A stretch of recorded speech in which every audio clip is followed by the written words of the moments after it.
How you doing? I'm Jim Jack. I'm the Director of Education and Outreach at George Street Playhouse, and this is... Mark Bruckner. I'm a teaching artist for George Street Playhouse. And Marco was also worked as the primary composer on the music with the students and the teachers here at Matawan Regional High School. So today we had our, I would say, stumble through dress rehearsal. Yesterday we did a real stumble through of the show. It took about 4.5 hours to get through everything, but that means we were running the music with the dance and the action, and then made sure everyone was clear about what they had to sing, when they had to sing it. And Mark gave them some notes about making sure the storytelling was happening in the song, so they're not just singing the notes, but they're also telling the story of what they're actually trying to communicate about this musical. The dancers had a huge part, a huge role in the production of putting together Break the Chain. They not only danced on stage during the performance, but they created all of the choreography and the movement that took place during the show. A lot of the students spoke what was in their hearts and feelings that they've had from past experiences that they've encountered with being bullied, unfortunately. The first song, the first two songs really came out of work that Jim and one of our other teaching artists who's not here, Dusty Ballard, and I did with choral explorations on the issue of bullying, both from the bully's perspective, the victim's perspective, and the bystander's perspective. And Jim, Dusty, and I worked with the students and created tableaus. And from the tableaus that they created, then they put some dialogue to this, so some text about what is this story about. From that, we said, well, okay, I called certain lines that might be able to form the basis of a song. So one of those was, "You're supposed to be my friend."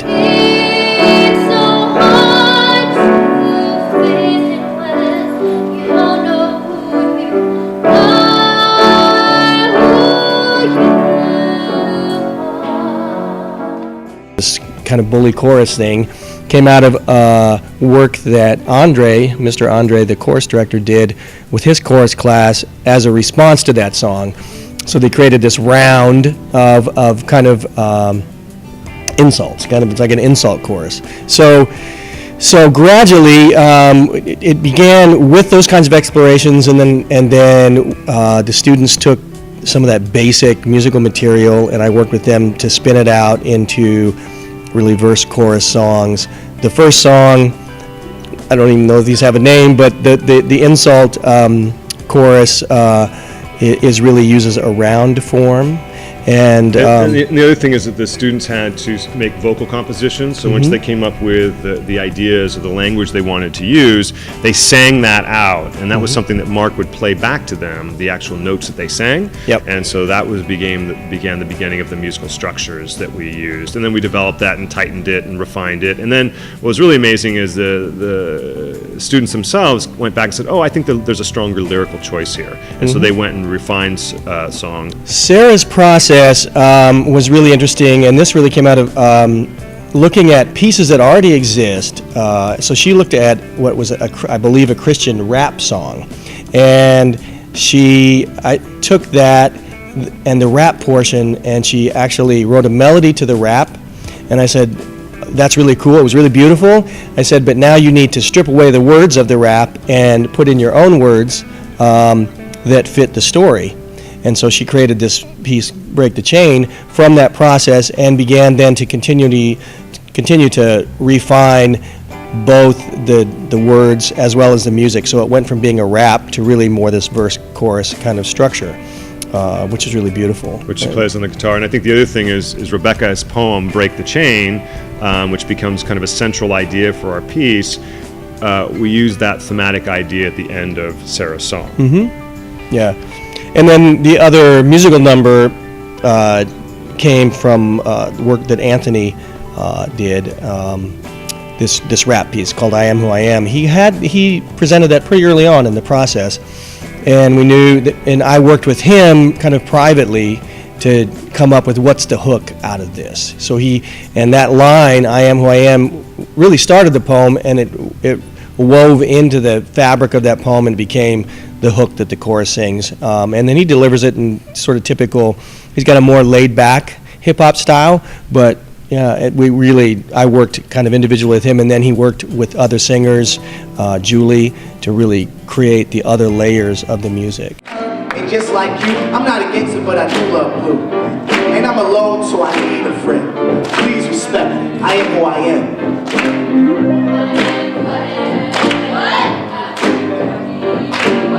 And we really think about that song as an identity song, about taking, being defined by other people in terms of what they say about you and how they use language to control you and to shape who you are and how you behave. And I think what's so powerful about Anthony's piece is that it defies that. It says, I am who I am, I have the right to be who I am. The cultural can tell me I'm this, I'm that, I'm the other, you know. I'm not a gangster, but I do love blue. He's making a very strong political and emotional and personal statement about what it means to be a young African American man in a climate and a culture that often kind of looks at you from various points of view. And he says, no, I'm not that. I am myself, and I'm just like you. As the chorus grows and as the song continues, more people join it. So at the end, everyone's participating and making this statement about claiming their own identity. And I think that was something that we really worked on in terms of the storytelling aspect of it. And I think the other thing that's really important is that early in this process, some of the students wanted to use music that was already out there in the culture, something they had already heard, and then just adapt it with different lyrics and things like that. And not make a choice to create your own piece. And Anthony, when we had this conversation, and there was a really strong feelings about this very early on, Anthony said, you know what, I've always wanted to write my own song. This has been a dream of mine. And then he brought in this rap, and that became a huge foundation for us. And so that's the other part of the process, is they had the courage to, it's always, you know, scary creatively when you start from nothing. You know, when you start with an idea, a sensibility, and how do you figure out the next moments? Is it going to be corny? Is it going to be, you know, this? And have the courage to speak your truth and to speak it artistically is a privilege, and I'm really proud of them for choosing to go through that journey rather than take an easier choice. I think that the students gained so much experience. They saw how a show is put together from start to finish. And I think at the end, being part of the process, I think they were very proud of what they accomplished. I really like working with George Street Playhouse because meeting new artistic people, especially when they're professional, it's always a cool experience.